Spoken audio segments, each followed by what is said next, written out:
Bonjour et bienvenue dans votre 7-8 loisirs, ravi de vous retrouver pour un nouveau numéro, le sommaire de ce jeudi 9 mai. Pour prendre un peu l'air et en savoir plus sur le végétal, l'Arboretum de Versailles-Chèvreloup propose de nouveaux parcours, balades dans cette édition. La commanderia Elancourt organise une après-midi insolite ce samedi 11 mai. De particuliers à entreprises, ils seront nombreux à vous présenter leurs inventions. L'un d'entre eux sera avec nous en plateau avec une responsable de l'événement. Puis nous découvrirons le padel, à ne pas confondre avec le paddle où l'on est debout sur une planche de surf. Ce sport de raquette fait de plus en plus d'adeptes. Nous avons assisté à un tournoi à Bois d'Arcy. L'Arboretum de Versailles-Chèvreloup comporte 2500 espèces végétales. Pour le découvrir de nouveaux parcours, nous avons enfilé nos chaussures de randonnée pour vous les présenter.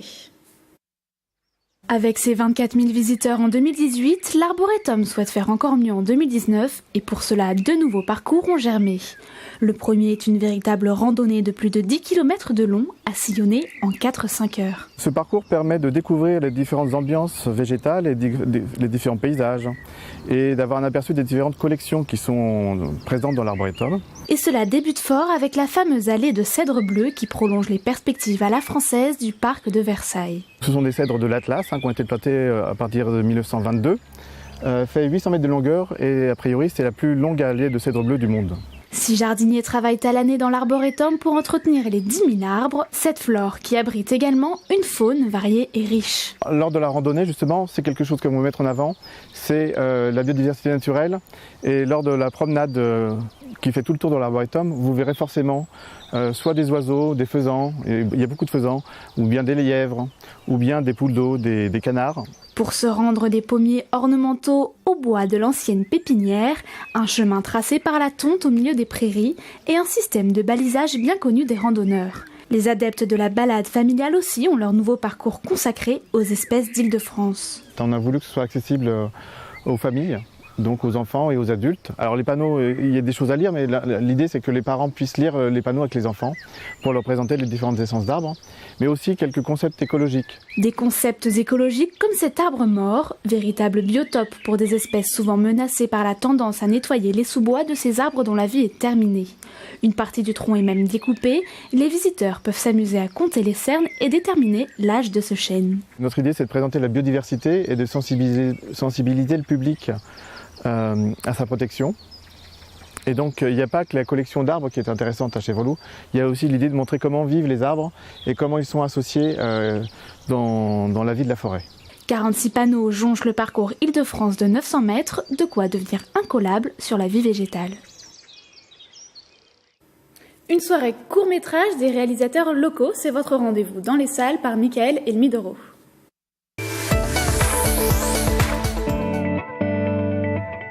Dans notre salle au cinéma Le Grenier à Sel, le vendredi 10 mai à 20h30, nous accueillons des courts-métrages locaux, des courts-métrages qui ont été réalisés par des Saint-Quentinois, des trappistes et un peu dans les zones alentours. Il y a une sélection de films qui a été faite, un appel à films qui a été fait par l'association Jolie Prod. Donc c'est un partenariat entre la ville de Trappes, le cinéma Le Grenier à Sel et l'association Jolie Prod. Les réalisateurs, les équipes de films seront présentes pour parler de leurs films et vous présenter leurs films. Il y en a pour à peu près 2 heures. Donc ce sera ce vendredi 10 mai à 20h30. Pour les autres courts-métrages locaux, n'oubliez pas que le vendredi 24 mai à 18h30, il y aura les courts-métrages réalisés dans le cadre du partenariat que nous avons avec le lycée de la Plaine-Neuve. Donc ce sont des lycéens, apprentis cinéastes qui viendront présenter leurs films le vendredi 24 mai à 18h30. À bientôt au cinéma Le Grenier à Sel.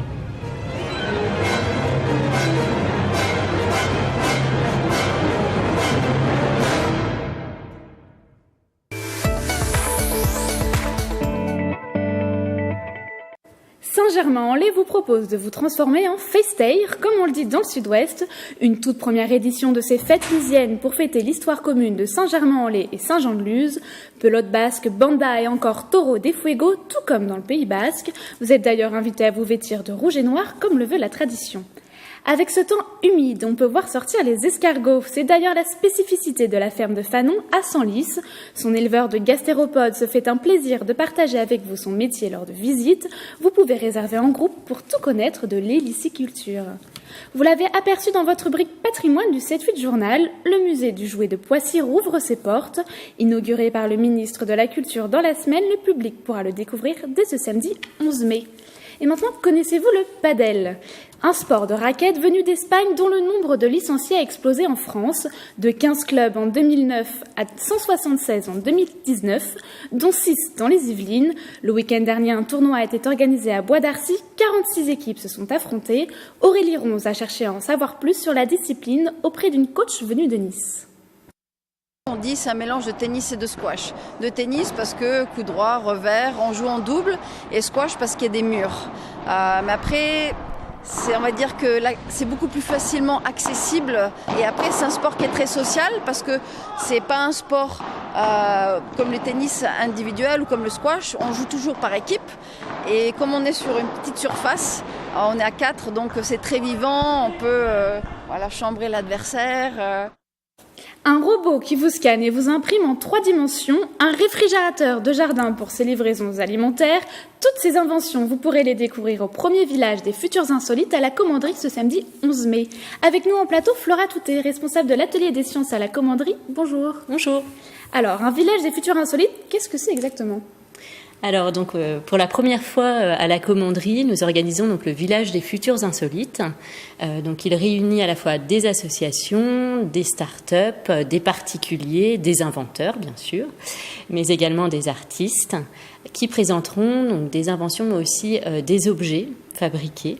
Le but est de valoriser les talents, la créativité, l'ingéniosité, l'inventivité, de montrer qu'à tout âge et dans tous les domaines, on peut être acteur de l'innovation et des inventions. Donc pour cela, nous proposons samedi prochain à la Commanderie différentes animations. Donc il y aura des stands avec des manipulations, des expériences, des rencontres vraiment des start-up, des associations. C'est pour tous les âges, ça va des enfants jusqu'à une conférence pour les adultes, c'est ça ? Voilà, tout à fait. Donc dès 3 ans, vous pourrez avec vos enfants manipuler des objets pour inventer les objets du futur, voir l'habitat du futur avec le musée de la ville, mais également participer à des ateliers autour de l'Arduino, donc des cartes programmables avec Planète Science, regarder des robots classer des atomes. Vous pourrez également vraiment aller à la rencontre d'inventeurs médaillés de grands salons. Vous pourrez aussi piloter une œuvre par la pensée avec Mafloé Pasdoué. Ou imaginer de transformer votre salon en galerie d'art avec Artocher. Je vais dire que c'est très nouvelle technologie, mais pas tant que ça, finalement, il y a vraiment de tout. Voilà, il y a vraiment de tout, et on aura aussi dans le bâtiment des gardes quelque chose plus autour des arts vivants, avec à la fois une installation complètement farfelue, donc du trio électro Toy Stroy, qui détourne de l'électroménager et des jouets pour créer des instruments de musique et faire de l'électro. Donc voilà, ça c'est complètement insolite. Et puis vous aurez aussi dans ce bâtiment donc un spectacle avec les itinéraires poétiques, Histoire d'ouf, une conférence complètement loufoque à partir de 8 ans, un film des années 30, les folles inventions de Monsieur Bricolo à partir de 6 ans, et pour finir la journée, une conférence, une mini-conférence pendant 1 heure sur le tourisme spatial. Donc ça, un mode de tourisme insolite. On aura beaucoup de choses aussi sur la mobilité avec les start-up du territoire. Par exemple, le kit camping-car modulable de Nolty, la station trottinette électrique rechargeable de Witrot, mais également la présentation d'un projet des étudiants de l'Estaca, donc Hyperion, autour d'un mode de transport à base de capsules. Donc là, la thématique insolite, vous parlez des spectacles un peu loufoques. Qu'est-ce qui vous a pris à la Commanderie ? D'où est venue l'idée ? Alors, c'est à la fois loufoque, mais pas seulement, parce que nous allons présenter à la fois des inventions qui peuvent être utiles, insolites, farfelues ou futuristes. Le but était vraiment de montrer que tout le monde peut être acteur de l'innovation. Et tout le monde, d'ailleurs, vous avez lancé un appel à projet, donc il y a quelques 50 Intinois aussi qui vont présenter leur création. Tout à fait. Donc en plus de start-up du territoire et d'associations du territoire, comme le Fab Lab également, qui présentera des objets fabriqués au sein du Fab Lab, par exemple une machine de Turing fabriquée par un adhérent du Fab Lab. Il y aura aussi des particuliers qui présenteront plutôt des trucs et astuces pour le quotidien. Bon, on pourra découvrir tout ça ce samedi à la Commanderie, le 11 mai, donc c'est de 14h à 20h. Merci Flora Toutet d'être venue sur notre plateau. Merci à vous. Et donc pour retrouver toute la programmation, c'est sur le site internet de la commanderie qui s'affiche en bas de votre écran. Amateurs de course à pied et course cycliste, vous avez rendez-vous à Maurepas ce samedi 11 mai pour la 4e édition du Run and Bike. Une course de 16 km par équipe de 2. Cette année, une deuxième course invitant parents et enfants à courir ensemble est organisée dès 15h. On casse la démarche, direction le Stade de France.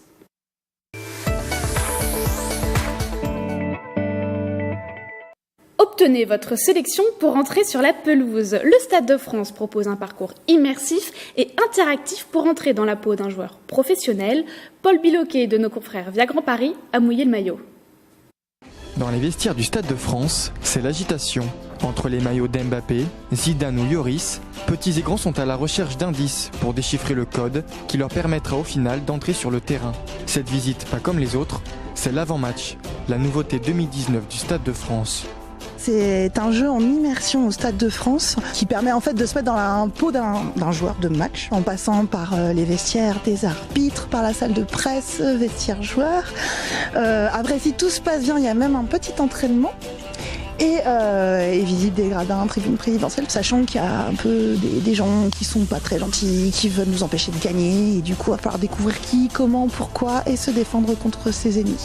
L'enjeu est important, battre l'équipe du FC Losers qui tentera par tous les moyens de barrer la route du FC Milly-sur-Eure. Pour gagner, il vous faudra aller dans des lieux inédits du stade, comme les douches des arbitres, et déjouer les pièges des adversaires. Le tout sous le contrôle énergique de Coach Amy. Coach Amy, elle est bienveillante, mais faut pas se lésiner. Enfin, faut quand même bosser, faut travailler correctement. Voilà. Toujours avec le sourire, avec énergie. Moyen inédit et ludique de faire découvrir le Stade de France, Avant-Match tente de plaire à toutes les générations, nostalgiques de 98 ou jeunes sportifs connectés, car pour cette plongée immersive, votre smartphone sera un outil essentiel pour avoir tous les indices. Résultat, une visite qui semble réussie pour tout le monde. C'était bien, mais le stade il est grand, ça impressionne. En fait, je ne m'attendais pas à voir autant de choses et j'ai été un peu surpris, exemple en voyant la taille du vestiaire. Arriver au milieu de ce stade, c'est magique et on envie évidemment les sportifs qui ont la chance d'évoluer là-dessus. Avant match, l'expérience immersive est à tester dès maintenant. Et c'est la fin de votre 7-8 loisirs. Merci de nous avoir suivis et rendez-vous la semaine prochaine pour de nouvelles idées sorties.